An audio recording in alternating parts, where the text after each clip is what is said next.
जयपुर से मिल रही है। छात्रा से रेप की कोशिश का मामला है। स्कूल परिसर में रेप की कोशिश की गई, दीवार फांदकर एक आरोपी घुसा। 7 साल की बच्ची है ये, जो कि टॉयलेट में गई थी। स्कूल स्टाफ ने आरोपी को पकड़ लिया है, पुलिस के हवाले कर दिया है। थाने में परिजनों ने रिपोर्ट दे दी है। लेकिन यहाँ पर लापरवाही स्कूल प्रशासन की भी कहेंगे कि कैसे ये आरोपी स्कूल में एंटर कर जाता है और कानों कान खबर तक नहीं लगती है स्कूल स्टाफ को। लेकिन जब ये छात्रा चिल्लाती है, शोर मचाती है, तो स्टाफ पहुंचता है मौके पर और इस आरोपी को पकड़ लिया जाता है। इसे पुलिस के हवाले कर दिया जाता है।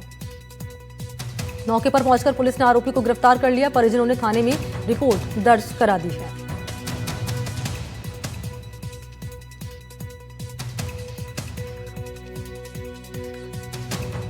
और इसी पर सहयोगी दीपक चावला हमारे साथ जुड़ चुके हैं ज्यादा जानकारी लिए। दीपक, पहले ये बताएं कि पुलिस मामले को लेकर क्या कार्रवाई कर रही है, और दूसरा ये कि ये जो घटना सामने आई है, सवालिया निशान तो स्कूल प्रशासन पर भी खड़े कर रही है कि कैसे इस आरोपी की हिमाकत हो जाती है कि स्कूल में एंट्री भी कर जाता है और स्टाफ को कानों कान खबर तक नहीं लगती।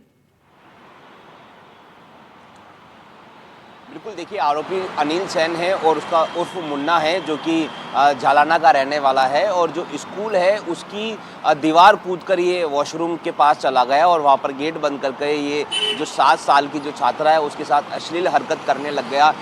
जो छात्रा है वो जिम्मेदार थी और उसको अपनी सुरक्षा का पता था। उसने इसका विरोध किया, उसने चिल्लाया और उसके बाद स्कूल के स्टाफ मौके पर पहुंचे और आरोपी को यहां पर दबोच लिया गया, जिसके बाद गांधीनगर थाना पुलिस मौके पर पहुंची और आरोपी को डिटेन किया गया है।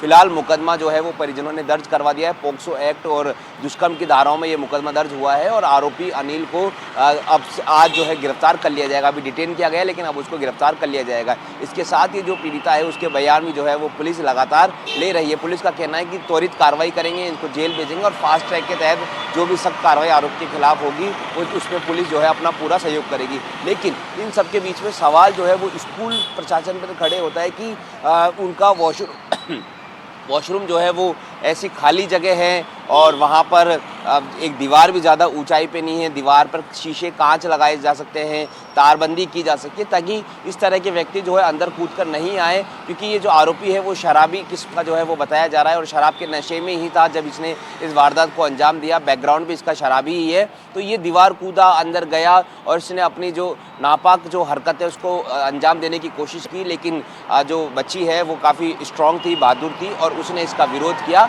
जिसके बाद स्कूल स्टाफ मौके पर पहुंचा और आरोपी को यहाँ पर डिटेन किया गया है। फिलहाल पुलिस इससे लगातार पूछताछ की जा रही है। इस आरोपी से इससे पूछताछ का ये भी विषय कि क्या इससे पहले भी इसने इसी स्कूल में जाने की कोशिश की या पहले से इसने प्लान बनाया था या पहले भी इसका पूर्व का इस तरह का ट्रैक रिकॉर्ड है या नहीं है। इन तमाम सवाल पर जो है आरोपी से पूछताछ की जा रही है। मुकदमा गांधीनगर थाने में दर्ज हो चुका है। जी, और इस पर ये स्कूल प्रशासन का अब तक कोई बयान सामने आया है कि कैसे यहाँ पर चूक हो गई कि आरोपी एंटर कर जाता है स्कूल में और रेप करने की कोशिश तक कर जाता है, और इसको अब बंदोबस्त करने के लिए सुरक्षा को और मजबूत करने को लेकर क्या प्रयास हो रहे हैं?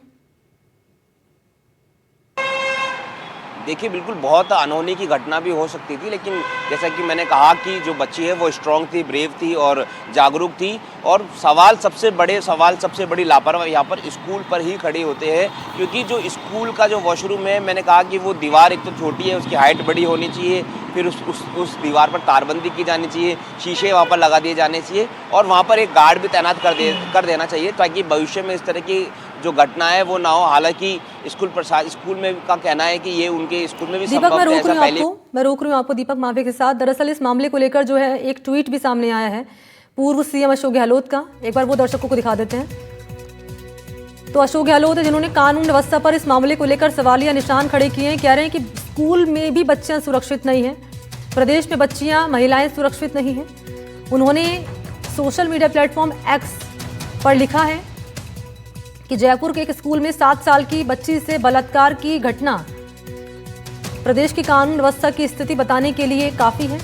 जब राजधानी में स्कूल जैसी जगह में बच्चियां सुरक्षित नहीं हैं तो कहां सुरक्षित रहेंगी। ये प्रदेश में कानून के खत्म होते इकबाल का नमूना है। भाजपा सरकार बच्चियों एवं महिलाओं के लिए सुरक्षित वातावरण देने में असफल रही है। दीपक लगातार बने हुए हैं। जी दीपक। और बिल्कुल देखिए, जैसा कि सवाल जो है वो पूर्व मुख्यमंत्री अशोक गहलोत भी खड़े कर रहे हैं कि सरकार जो है वो बच्चियों को, महिलाओं को सुरक्षा नहीं दे पा रही है। और बड़ी बात ये है कि स्कूल के अंदर पेरेंट जो है वो निसंकोच भेजते हैं अपने बच्चों को कि स्कूल के अंदर तो कम से कम हमारे बच्चे जो है वो सुरक्षित होंगे, क्योंकि स्कूल एक ऐसी जगह होती है जहाँ जो घर के अलावा सबसे ज़्यादा टाइम अगर कोई बच्चा स्पेंड करता है वो तो स्कूल के अंदर करता है। तो ऐसे में ये जिम्मेदारी स्कूल की भी बन जाती है। देखिए, हर जगह पुलिस नहीं तैनात हो सकते, हर घर के अंदर पुलिस नहीं जा सकती कि वारदात होने से पहले पुलिसकर्मी वहाँ बैठे और उस वारदात को होने से पहले रोक दे। कुछ जगह हमारी भी जिम्मेदारी बनती है और कुछ जगह स्कूल्स की भी जिम्मेदारी बनती है, क्योंकि यहाँ पर बात जो है प्राइवेट स्कूल है।